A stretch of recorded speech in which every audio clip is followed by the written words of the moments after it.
Gens, a Chinese company, Sony company, which is engaged in, okay, farmer you are in, I nearly close, so, but I'm going to let you in. Send me an invitation, which are engaged in converting used heavy fuel into light fuel for light fuel, I'll say petrol. But one of the byproducts, which is sulfur dioxide, is causing havoc in, thank you Mustafa, is causing havoc in Mandinary. These people have to live with this. Sulfur dioxide is the same smell you get when you break a rotten egg. This is what these people have been sleeping with, getting waking up to for the past few years. Could you imagine that?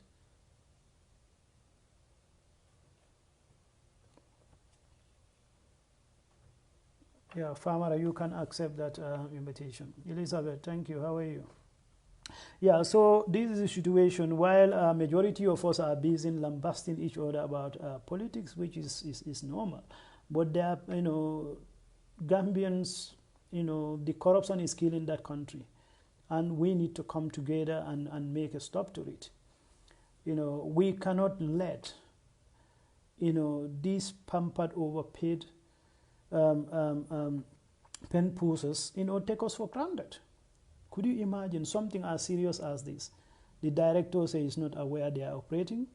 The minister went one step further and informed the whole nation that, thank you, Elizabeth, the whole nation that, well, the place is closed. That was as late, as earlier, as not far behind us, September 19th. You can get this in the YouTube. The environment minister meets Kerfatu. The interview is there. And in that interview also, he exposed one of the lies he told the Gambians on the 17th of May 2017, when he told the entire nation that, well, they have tested the waste coming from the Golden Lead in Dakar Pasture Institutes, and they found it to be safe to be thrown into the ocean. On the whole, it never happened. The test he was claiming happened in 2017 actually happened in May 2019, and the other one they say they did in the Gambia at the Water Resources Department. I don't know. That was only in June this year. Could you imagine that? So 2 years, we don't know what was going into. Well, we know because we tested it, and we trust our test. We saw it to them. I shared with the minister himself, and I shared with the former director, these tests, 2 different tests from 2 different laboratories. But he couldn't produce. But this one, as soon as he was at this stage, telling the whole world, well, we got the report here, it's okay, it's not. And this year we experienced something we've never seen in the Gambia before. That is fish dying in their thousands. That is the river between Gambia and southern Senegal. That's the Halahil Bolong. And there is a possible theory that could explain this, why these fish are dying in such number.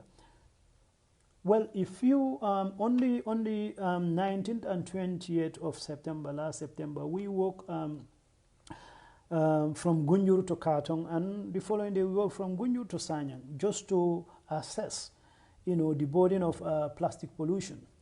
But what we found between Gunjur and Katong far outweigh what we found in between Gunjur and Sanyang. And that the explanation for that could be the sea currents, head towards Katong area.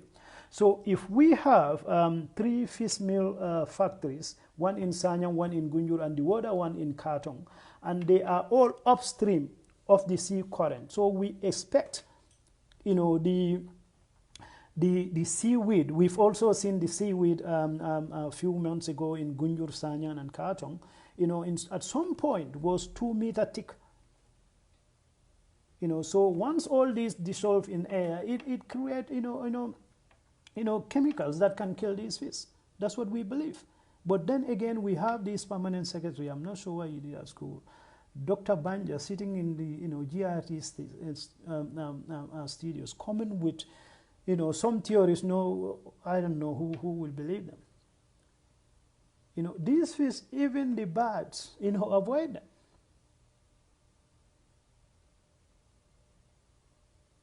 So this situation, we all have to support the people of Mandinary, because these are Gambian, they are brothers and sisters, and what affect them affect us. So right now, could you imagine living in your house with a broken, rotten egg? That's the smell these people have to endure. And the minister is telling us, well, we close it. On the whole, it was not closed. When they went to the director said, well, he's not aware they are operating. The director thought they are closed. But then, junior man, one Mr. Samati, give these people the license to continue to operate. And it's the same Samati who gave Jula K that license that cost the life of 3 youths and maimed 7 others.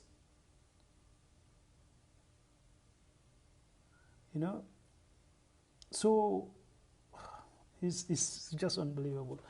Farmer, you sent me an invitation because I come to the end of this. I was like going to let you have your say, but I couldn't bring you in. So if you are still there, send me an invitation.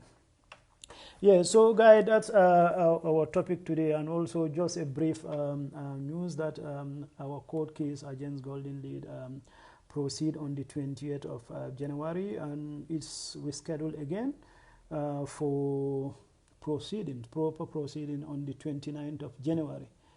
But that's in between. If they cannot agree on out-of-court settlement, that's the situation we have. I have a lot of questions what is going on. This is the situation.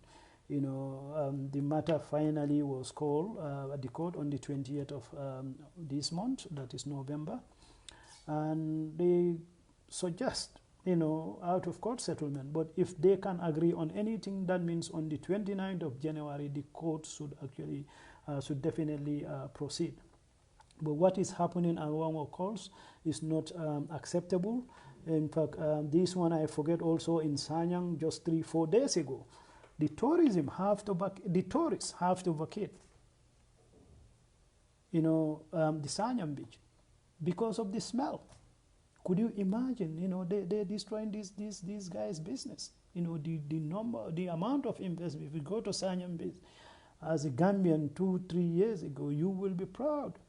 These Gambians, they invest, a lot of money. And around Khartoum Beach, there are also a lot of Europeans who decide to call Sanyang their home.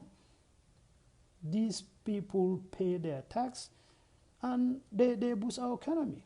We are talking about seasonal tourism, but what about the people who actually decide to stay there and call it their home? But then where they go, what attracted them to Sanyang now? You go and build a fish meal factory there. It doesn't make sense. And today, interesting, Gambia is just corrupt.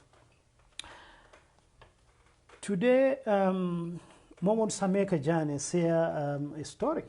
This a Mauritanian guy, the owner of Nasim, he actually owned the flour factory in Saro. He was one of the biggest sponsors of Yahya Jammeh. So you can connect the dots. Who knows what he's doing again? It's owned by a Mauritanian guy. All what they're interested in, let him stay and do whatever he likes. They don't care about other Gambians and other Arabians who invest in Sanyang Beach and who are creating a lot of jobs. And also indirectly, because they do all their local shopping, from our local vegetable gardeners. And 2 months ago, we've also seen the report by Lamin Sise of Fatu Network, how this fish meal factory is negatively impacting on these vegetable gardeners, because they're starting seeing a kind of flies that they're not used to. And these will just come and suck their vegetables and just destroy them. Farmer, send me an invitation. It's not just feasible. I don't know why Gambia government is doing what they are doing, or why they are so negligent about their own citizens. You know, this can continue as a nation if you want to progress. Now, if the tourism collapse in Sanyong, what about the youths who are working there? Yeah, send me one. I send it to you. I don't know what happened. Just send me one yourself. I will accept. Yeah, so this is the situation. You go to Gunjur again. You know, again, when that the night ban on fishing was prematurely open, like earlier open, like 9 months, 1 month before the actual date for other sub-regional neighbors. What artisanal fisheries association spokesperson feared, what he said in his statement, that's exactly what happened. I share the pictures. You have these tons of fish on Gunjur Beach rotting, completely rotting. Nobody can use it. And as a nation, you know, to our policymaker, this means nothing, because this is a small pelagics that, you know, more than 60% of the population can afford. Those who don't care about that, they can afford the bigger fish. Don't care. You know, so this is a very, very sad situation. So it's like we are on our own.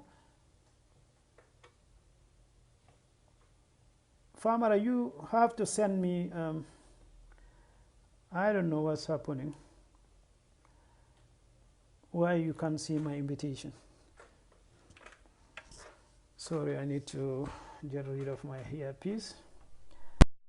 Try send me, then I will accept, because I've discussed all I need to discuss, but I think it's good that you come and talk about other issues. So that's the situation. Also, we are waiting. I think it should be nearly 6 weeks now. I think you heard about the 38 containers of logs that were intercepted at the Gambia Ports Authority. Again, I personally, with a group of concerned environmentalists, we went to see the minister in August this year about those logs. These are the highly prized Keno tree semi-processed 38 containers. They just turn up at the ports. You know, we went to see the minister. He said the minister said he don't know who bring them there. You go to the ports say they don't know who brings it there. The police also say they don't know. So from insistent pressure, now they set up an investigation panel. They say the results should be out and they will be transparent after 6 weeks. If not 6 weeks now, it should be around 5 weeks, because it's a bit long time ago now. But what is interesting about it, when we went to the minister to remind them about those 38 containers, in fact, and 1 container of charcoal. So these people are even exporting charcoal now. And charcoal burning was banned in the Gambia in 1977. You know, you wouldn't believe it. You know, so 3 days or 4 days before we went there, this actually ministry signed off 40 containers of the same good. That is the semi-processed logs. You know, it was after this particular, in fact, when that leaked, then they decided quickly to go and set up this investigation about these 38 containers, which we are eagerly awaiting. And also the positive to come out of that, they actually now, you know, stop those exports for now, and which we believe is to show like that. You know, it should stay like that. Mariam, how are you? Yeah, so, you know, Gambia problem is not going to go away. We can blame our politician whatever we like, and rightly so, but what is also of urgent is the citizen ourselves. We have to change our attitudes, and also we have to take some responsibility, because we are the people paying these people. You know, farmer sent me an invitation. I sent it. It's like it didn't go. I don't know what happened. So you send it, I will accept it, if that is possible. Yeah, we have to hold these people to account. We cannot just fold our hands and expect, miracles to happen. Like right now, the budget, we all seen the budget, only 1.7% is allocated to agriculture. And we want full sufficiency. How is that possible? How is that possible? We have a president with like, 6 advisors. None of them are scientific advisors. None of them are environmental advisors. But all these are political advisors. And we're paying for it. But then you go to these departments, who's supposed to make these decisions? Who's supposed to make, enforce these laws? They're not doing it. And again, I need to mention this, I forgot. That is the, you've seen the report I said about a week or so ago. Almost every day you read these local papers, you see some vessels were caught illegally, fishing in Gambian waters. And after that, you hear nothing about them. Just what is happening? At the Fisheries Ministry, the Permanent Secretary, Dr. Banjao, informed foreign journalists that, well, what they do is, they have a panel, which comprise the, personnel from Minister of Justice, Minister of Trade and Industry, Fisheries Department, and also the security, that's the Marine Department of the Gambia Armed Forces. So when they catch these illegal fishing trawlers, what they do, they will go and meet and decide between themselves how much they should fine these people. Could you imagine that? We have courts, we have laws. Why they don't take them to court, the competent court, and let the court decide how much they should fine these people? But we have these permanent secretaries, these army generals sitting between themselves and deciding how much they should charge. These are illegal fishing vessels. What is being paid to them, nobody knows. How much, according to his explanation, 30% will go to the government and 30% will go to the Fisheries Ministry. That's what they use to improve the department. And the other 30% goes to the security sector. But these are never reported anywhere. Could you imagine this is the situation now? You look at these trackers that track these international fishing vessels in our waters. You see lots of them all the time. So on the whole, once they are caught, these permanent secretary will sit between themselves. Okay, let's charge them this. And as soon as I post that, somebody sent me a very, very heartbreaking information about how that where they define for this, how it happened. What he told me was that he was part of the CRC when they are doing the preliminary round between the departments. Somebody told him, well, they will sit and say, okay, let's fine them, say $500,000. But these are big, some of them are big fishing trawlers. Dude, these you charge them millions, dollars. They will pay it without second. So once they agree on that 500,000, when they come back, this particular permanent secretary will tell them, well, we decided to reduce it to them for $5,000. Could you imagine? From $500,000 to $5,000. Where is the $455,000 going to somebody's pocket? What is Gambia government going to do with 5,000? And if that 5,000 say, okay, 30% to the Fisheries Ministry, 30% to the government, and 30% to the soldier. That's like 125,000 each. That's a joke. But this is the situation. But our politicians, our leaders are so busy, getting into that office or staying in that office. They don't have time for this. So that's why the citizens should get up, and do something about it. Because the people who should be doing something about it are busy trying to entrench or trying to replace who is trying to entrench himself. So this is the situation. And you go in the social media, us also, pounding each other, distracting each other from the actual realities in the Gambia. But that country is dying. You know, I returned from Gambia just over a month ago. You know, the cost of living is skyrocketing. In fact, you have to give credit to average Gambians. Their resilience is out of this world. To be honest with you, I find it really, really tough. I find it very tough keeping up in Gambia. But there are people who are there, you know. I don't know how they manage it. But this is the actual situation.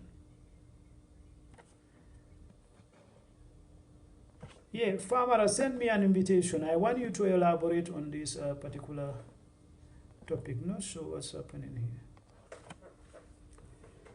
Yeah, so I'll try to get Farmer in. If I can't, I should be going in, you know, a couple of minutes.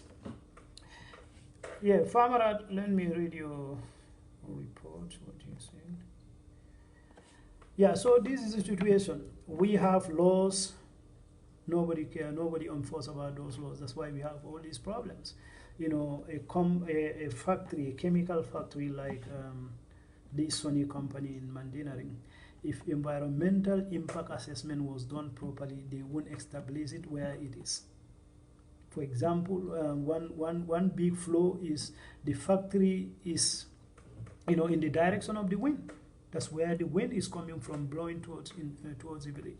And also the proximity, you know, that kind of is not uncommon for, you know, major explosions to occur in those kind of factories, you know, all over. You look, you know, in the news, you see, you know, there is an explosion in particular chemical factory.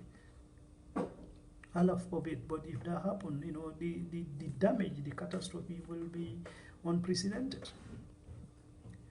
You know, but what is now important is the government have to come, the environment ministry have to come once and for all and close this factory and relocate them to somewhere that where they won't have a very very limited effect on the general population. And let them also respect the Gambian laws. If you're going to establish that, why would you rush? You know, why would you rush? In fact, according to the Alkali of Mandinary, these people, they managed to have the lease document, the environmental clearance, the trade certificate, and everything on one day. How is that possible? On one day. As a Gambian, try establishing a business in that country. You will work until your shoes are finished. But this is the situation. You know, so guys, thank you very much for listening, and let's try to share the video so it get to them.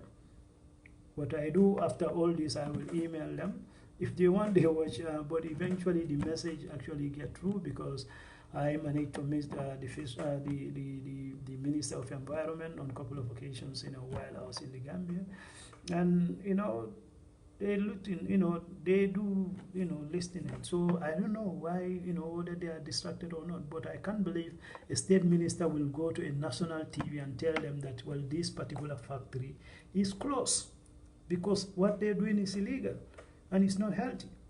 2 months down the line, we find out that in fact they were never closed. And the director of NEA coming out and say, well, I thought they are closed. Could you imagine this?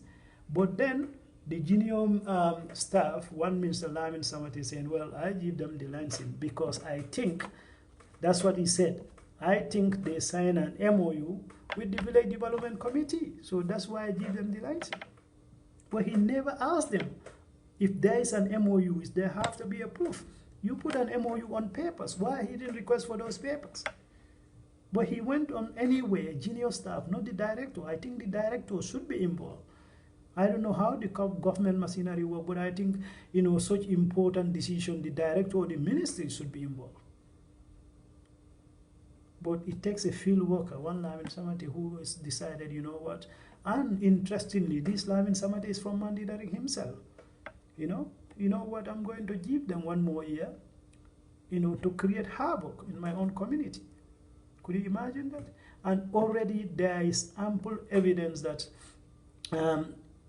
there is more TV in Mandinary than any other, you know, settlement in the Gambia. And this is as a result of continuous, irritation of their mucous membrane by this dangerous chemical called sulfur dioxide. Once again, I'm appealing to you, Honorable Minister, Mr. Lamin Diba. You are a good guy, I have no doubt about it. You have no doubt about it. And your ministry is one of the most important ministry in our country. That's without doubt. Because without the environment, we are nothing.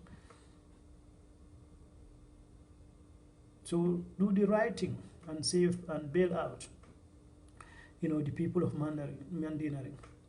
Well, Dudu, I had your excuse that you've only been in that position for 4 months. Well, I don't buy that.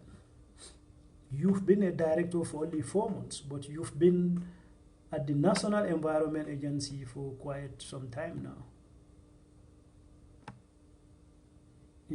I have to give you credit that immediately these people came to see you on Thursday. The following day, you sent somebody to investigate if these people are actually operating.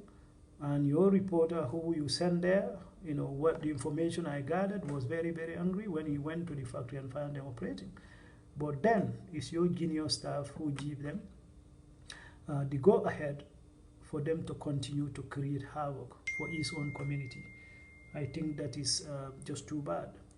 So do the right thing. This is our country at the end of the day. If we destroy it for our kids and our progenies. We cannot be these selfish. Let us not see this world as an inheritance from our parents. But let's not look at this world as somebody we borrowed from our kids. And if you borrow, you have to return. In the same shape or better. So we cannot be so selfish and make this world far worse place than we found it. As a kid growing up in Gunju, firewood, you go 1 hour, you have very good firewood. You don't have to cut any, living plant to dry it, whatever. But that's not the case anymore. Our beach was beautiful. When somebody come to visit you in Gunju, the first thing you would want to go, because we are proud of our beach. The first thing you want to do, you want to take them to the beach. But right now, I will be embarrassed to take somebody to go to Gunju Beach because of the presence of these Chinese people. And recently, we have another report that they are eating the donkeys now. I met a couple of people, 3 people, different families in Gunju who lost their donkeys. It was nowhere to be found, very uncharacteristic. So I'm really worried because I've got 2 donkeys myself. And 3 days ago, I've seen this lady, put a Facebook advert that she lost 2 of her donkeys. And she's offering 10,000 if anybody can find them. And I had this information is also happening in Basi. Immediately I called somebody, one of my staff in MMRC Basi, and I called him. He said, yes, I can confirm it's been happening, but according to him, when the government knew about it and they intervened, it stopped. But we believe it's not stopped. They eat the donkey meat, the Chinese people, yeah. But what they needed even more, the hide. The gelatin from the donkey hide, is in high demand. In China, for Chinese medicines. So these are some of the challenges we have. We cannot go on continue to collect these people money in the form of credit or whatever, and letting them destroy our country. We'll never go out of this poverty we find ourselves in, and it will be difficult for us, to tell them to respect our laws if they are the one feeding us, these expensive credits. Thank you. That's it. I'm going to stop here, and thank you for listening. I really appreciate your time. I'll be back.